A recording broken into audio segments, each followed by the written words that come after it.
Hello, everyone. Thank you very much for joining us for this podcast episode of Subro Sessions titled Water Losses 101, a discussion of common causes of water losses and how to investigate them. Part 1. My name is Gus Sara, and I'm a subrogation attorney with White & Williams. Joined with me is the incredible engineer Pablo Ross, owner of Ross Engineering. Say hi, Pablo. Good afternoon, Gus. And also co-presenting with us is the man, the myth, the legend, Michael DeBona, who runs the water loss program at White & Williams.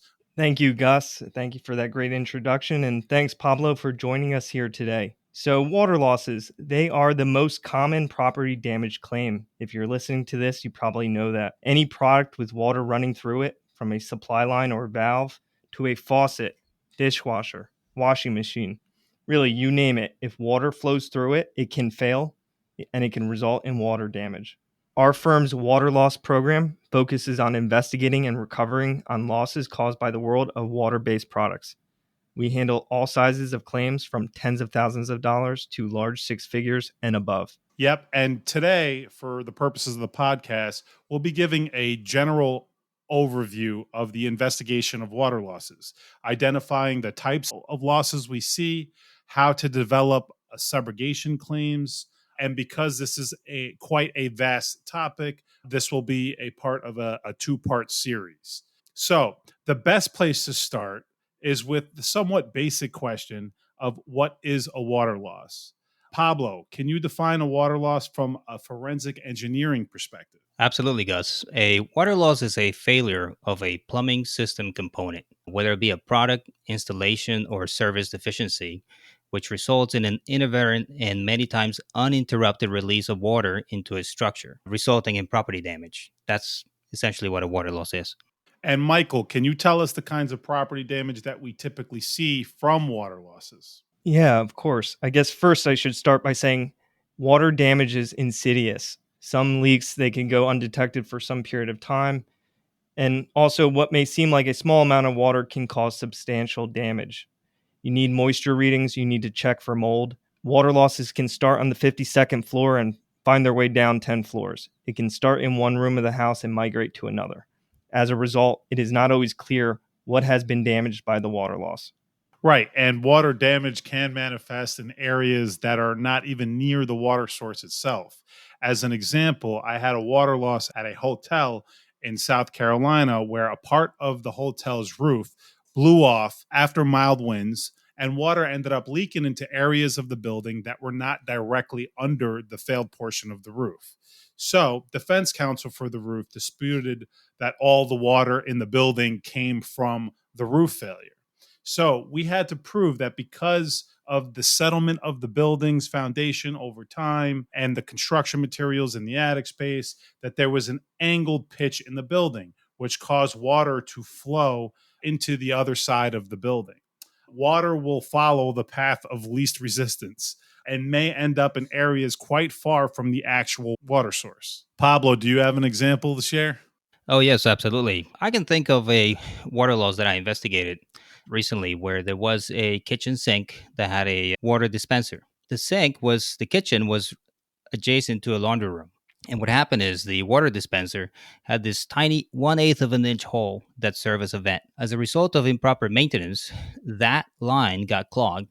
And every so often, at times that nobody would be awake, the water dispenser went under this backward cycle. And then at times it would start releasing water, most times in the middle of the night. And then you would get a spray of water on top of a kitchen countertop, which ended up migrating through a crack on a granite countertop.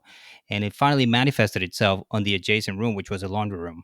In that case, the homeowners thought the laundry room was the source of the water damage. And it would make sense. It has a washer, it has a dryer, it had a sink on it.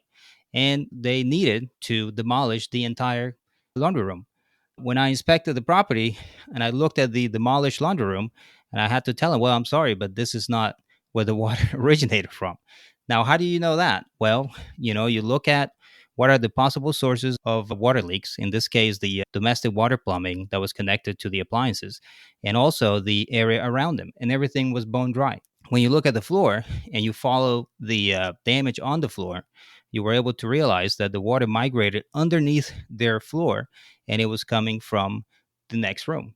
Now, this was the type of loss where, again, anybody could have thought that it started in the laundry room, when in fact, that was not the source of the incident. And I will add this to this example, and that is the fact that the backwash cycle of this kitchen sink only ran for 5 minutes out of 24 hours. But over a period of, several days, it resulted in significant water damage. Yeah, see, and that's one of the elements that makes water losses quite deceptive at first when you're investigating the origin of it. And Pablo, can you explain to the listeners what types of water based systems are found in buildings that could be the source of a water loss? Yes, absolutely. So, the first system that comes to mind is your domestic cold and hot water pipes, right? Bathrooms, sinks, kitchens, things like that. But you also have HVAC system, heating, ventilation, air conditioning. You have boilers, you have a chill water system, you have underfloor radiant heat systems, which are, water-based systems. You may also have fire suppression sprinkler systems, for example, whether it's a building or even in some residences. Finally, you have what's called drainage plumbing, and that would be like waste drains, sanitary plumbing, stormwater, downspouts, sump pumps, condensate lines that can also fail and result in damage to structures. And Michael, what are typically, generally speaking, what are the general causes of a water loss? Sure. So, in terms of the causes of a water loss, we could really break those down into three broad categories. Of course, we could dedicate a whole podcast to each of these, but generally, we have either a product defect, which can be defects in the product's design, manufacture, or instructions. We could have an installation or service defect, and we can have other factors. These can be external factors such as pressure, force, or abuse, or perhaps a product that exceeds its useful life. For example, a 100-year-old copper pipe that corrodes would not be a good candidate for a product defect claim. However, let's not confuse this with a manufacturer making up a useful life and saying, for example, this product is 6 years old and we warrant it up to only 5 years. Yeah, that's a great point, Michael. We need to be cautious with the concept of quote unquote wear and tear because a lot of manufacturers and contractors raise this as a defense just because the product or installation is on the older side. But sometimes the cause of the loss is because of a defect in the product or the installation and not necessarily the age and or use of the product. So we definitely need to be mindful of. Exactly. So now that we have a general understanding of what a water loss is and the types of water losses that we often see, now let's get into how we investigate these losses. I think that's what we're all here for, right? So we're going to be focusing the remainder of this series on the investigation process. Let's start with what the attorney does when an assignment is first received. Michael? Thanks, Gus. So, when receiving a new referral from the client, the only detail we might have at that point is that it's a water loss. And that doesn't give us much to really work with at first glance. So, at that point, I'm conducting a full investigation, separate and independent from that of my expert, that whoever I retain, whatever investigation he'll be conducting at that point. The first thing I'm doing is identifying the product I'm dealing with and the failure mode to the extent I can.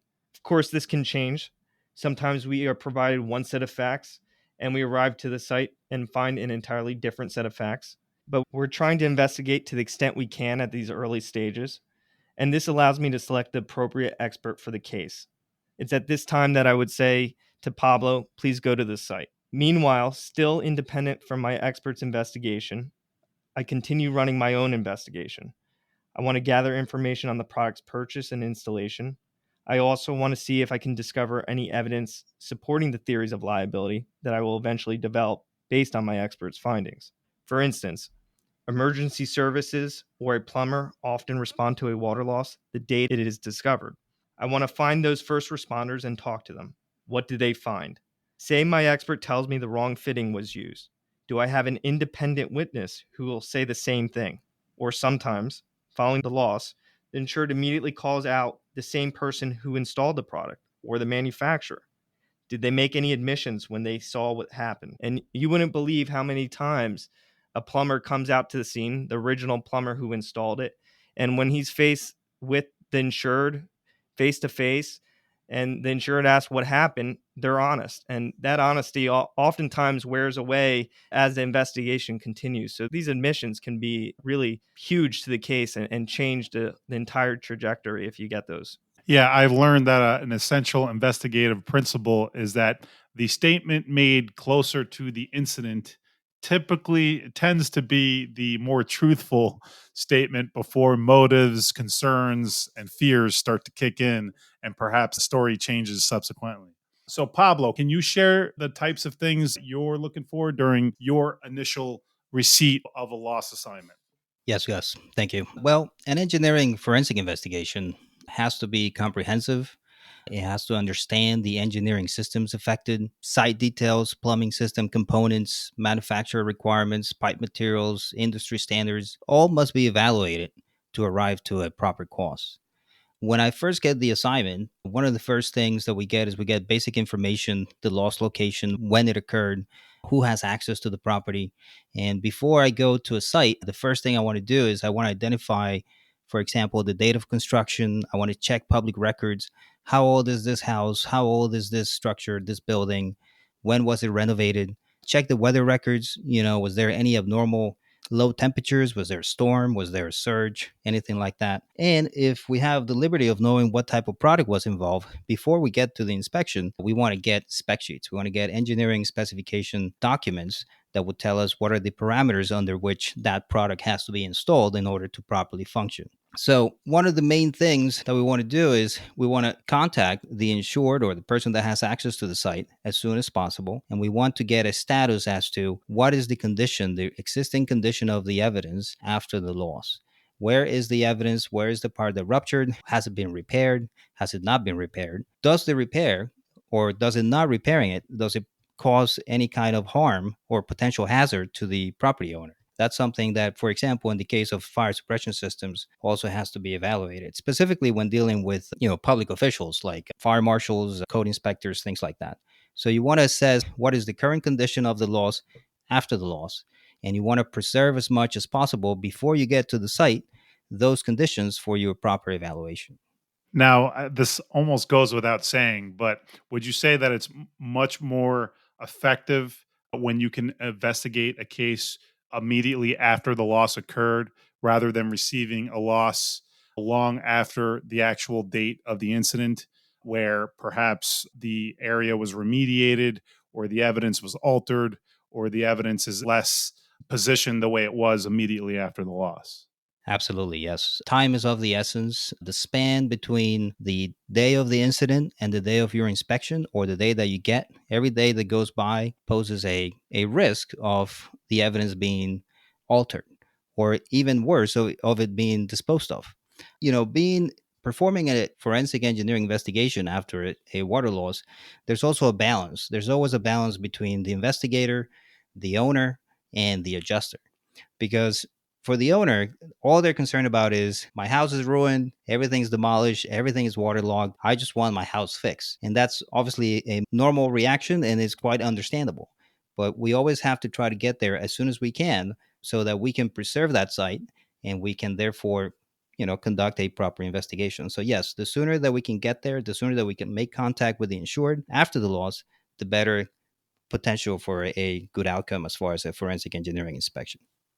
And you mentioned homeowners wanting to rebuild their homes and start repairs, but that's also true for businesses, right? A lot of water losses that we receive with businesses, there's an eagerness to mitigate the business income loss and for them to start. And usually there's managers, supervisors, regional managers, presidents involved, and they may authorize, remediation immediately before the investigation can be completed. So that's something that's challenging for us. Also, there could be a delay in the loss occurring and the claim being reported to the carrier, which is usually how we get engaged. So I always try to make it a point to emphasize the importance of getting the loss to the origin and cause investigator and the subrogation advocate as soon as possible, because it significantly increases the chances of being able to preserve any subrogation potential that loss may present. Okay, so we've done the preliminary stuff. Now we're at the scene. Pablo, you want to walk us through what happens when you begin the site inspection? Yes, Gus. So we get to the site. Normally, again, we always try to schedule these things. They're very time sensitive. So you're always running, against the clock. And you get there, you have access. Before you walk in, you want to get a sense for the location of where this loss occurred. Is this a neighborhood? Is this a building? Is this a apartment complex, for example? What type of structure it is.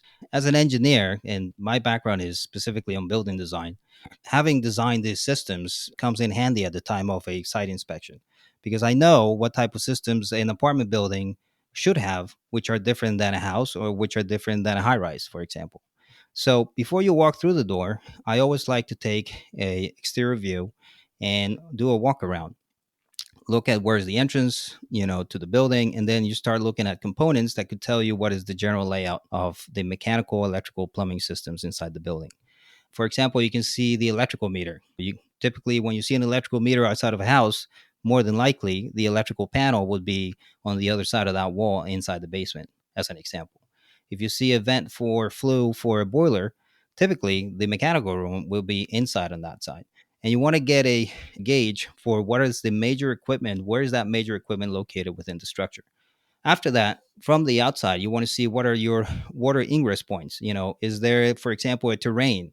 Is the house located at the bottom of a hill, for example? Is there any hose bibs or anything like that that maybe could have frozen if this is a freeze loss, for example? So you want to identify that. You go in, you want to get a general layout of the rooms. Where's the kitchen? Where's the bedrooms? Where's the bathroom in the case of a house, or in the case of a commercial building where it's industrial, where are the offices, where's the service entrance pipes, which is typically where the water is supplied to the building, the point of access of water supply to the building. And you want to get an overview of the rooms and the system components in that building. And does the location of the water meter tend to indicate, is that usually closest to the water service into a building? Yes, that is correct. Typically, it is. It doesn't necessarily have to be. You may have something that's called, for example, if you have a sprinkler building in a commercial building, you have a fire department connection. Typically, that's should be close to the main sprinkler room, which is also where the main service to the building is. What you're trying to do is you're trying to see, in the case of water losses, where is the water supply, number one, and then what is the general layout of the rooms, and finally, you want to look at the damage. How did the damage spread throughout that structure? And more importantly, what you're trying to determine is what is your area of origin? What is the room? What is the space in which the failure occurred that allowed the uninterrupted flow of water that resulted in the water damage to the property? And I'm sure an interview of the occupant or person who is last in or near the area of origin is integral to that initial process. Absolutely, yes. After I enter the structure, I always meet with the representative, whether it's the homeowner or the manager for the building, whichever that may be. And as they're walking me through, I'm always asking questions, relevant questions as to what happened, who was there, when did it occur, when was the last time that anybody visited that property, for example. That has something directly related to the scope of the damage. For example, I always say that the worst water losses always seem to happen on a Monday because they'll, if they happen over the weekend, typically in a building, in an office building, there's nobody in the weekend. So if that loss would have happened on a Friday at noon, the damage would have been less. So you're always trying to gauge what is the water damage, how much did it spread, and then you're trying to determine what is the area of origin. In plumbing engineering, there's a saying that says number one rule of plumbing engineering is water flows downhill. Obviously, water flows down. You're always looking for the source of the water. Where did it break and how did it affect that building? Once that you have identified the area of origin, you have to spend a considerable amount of time documenting what are the existing conditions of that plumbing system. You want to get dimensions, you want to look at the walls, the ceiling, the floor, the relative location of that fail component. For example, is it an interior partition? Is it right next to a window? Is there insulation behind it? And you want to identify what are the manufacturer of the components that are involved in that system. You want to identify their age, their installer, their servicer, who last did any repairs, if any. Has this been modified in any way since it was originally installed? And you want to lay out a plan in the case of physical evidence. How is this evidence going to be extracted and how is it going to be preserved? And what kind of evidence will you need in order to develop a proper theory of root cause as to the incident? You want to inspect the system service. As I said before, if you have a boiler system, for example, if this is a radiator in a bedroom on the second floor of a house, you also want to go back to the boiler system and see what is the boiler working okay? If it's a domestic hot water heater, you want to do an inspection of the service entrance into the building. One thing that is particular to every single water loss is the water pressure. The water pressure is dependent upon the location of where it occurred. Different areas of the country or different neighborhoods can have and will have different water pressures. You want to make sure that that water pressure is within the acceptable limits of that plumbing component. For example, you could have a toilet that has a water connector, and the pressure in that water connector can be 30 psi in one house, and you could go to the other side of town and you could have 100 psi on that same water connector.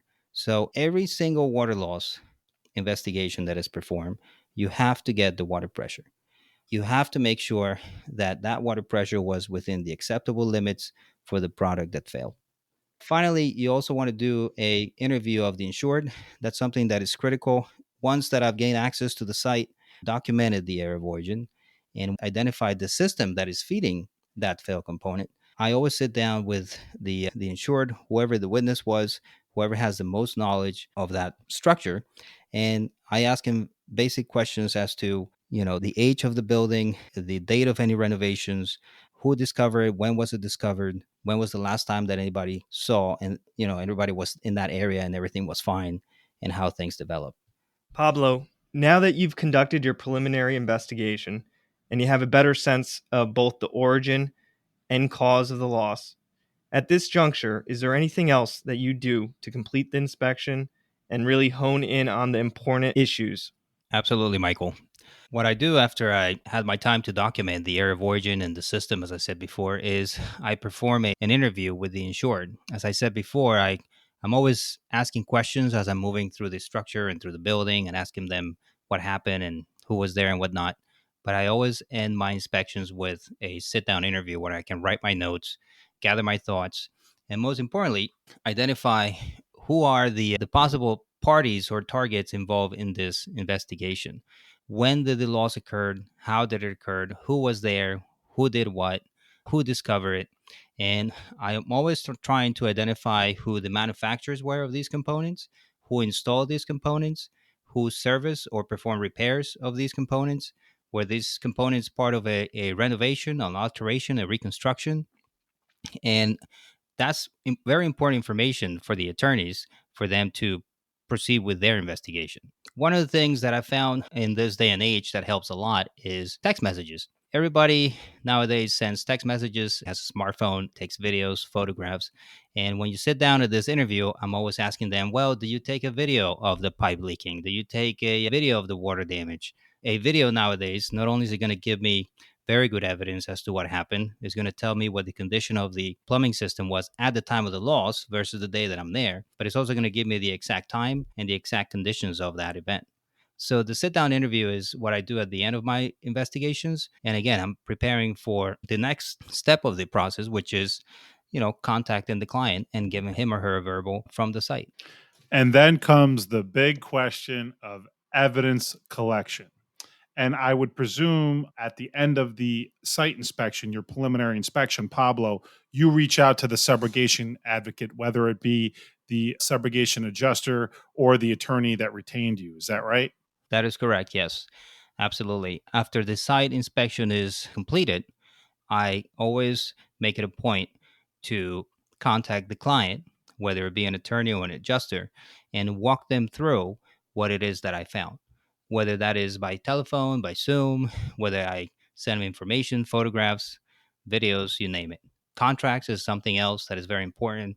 If there's any written contracts that I was able to get during my interview, those are the type of details that I want to convey to the client so they can make a determination as to what will the next step be. And I will say, not to toot Pablo's horn, but I do enjoy when he does, and I appreciate when he sends me photos from the scene, and then he'll call me from the scene, provide a verbal report, And then perhaps the same day or the next day, he'll send me a Zoom link and a folder with diagrams, annotated photographs, and any manuals, instructions, contracts, anything that might help the investigation, so that we can have a full, complete discussion about his findings. And that is really invaluable and really puts us at a good understanding of where we are in the case. And to add to that, that really is the make or break, right? That's the difference between a recovery and a closure. If the attorney is not fully understanding those engineering and expert issues, they're not going to be able to put together the proper legal analysis to reach a settlement in the case.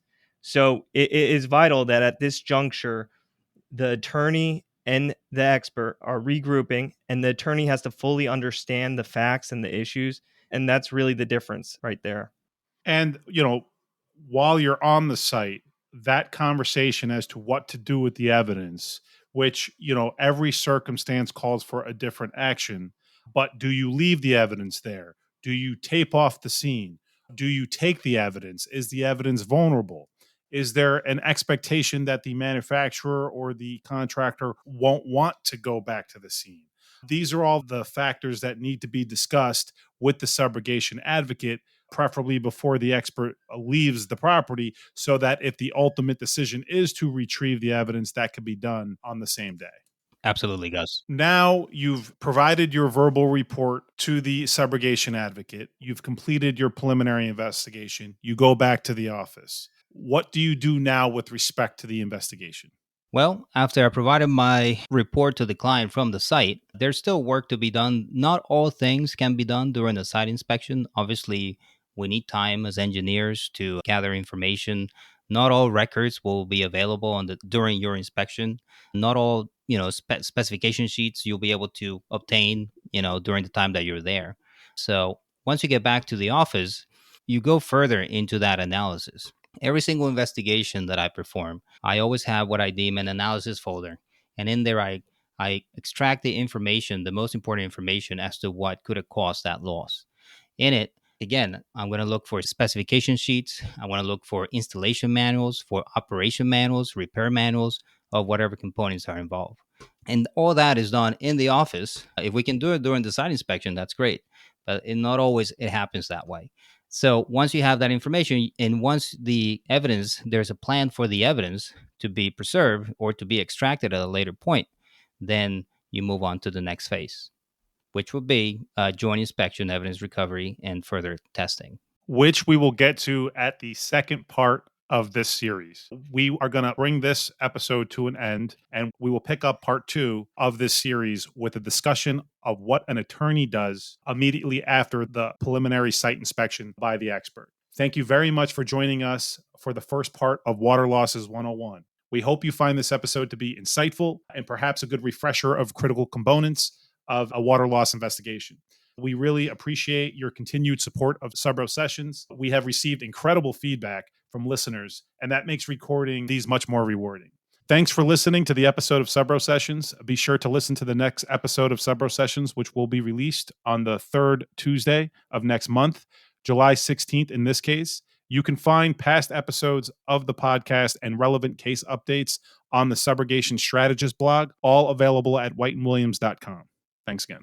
We would like to remind everyone that the contents of this podcast are intended for general informational purposes only, and you are urged to consult a lawyer concerning your own situation with respect to any specific legal question you may have. The podcast should not be construed as legal advice for a particular situation or to give a legal opinion on any specific facts or circumstances. Prior results do not guarantee a similar outcome.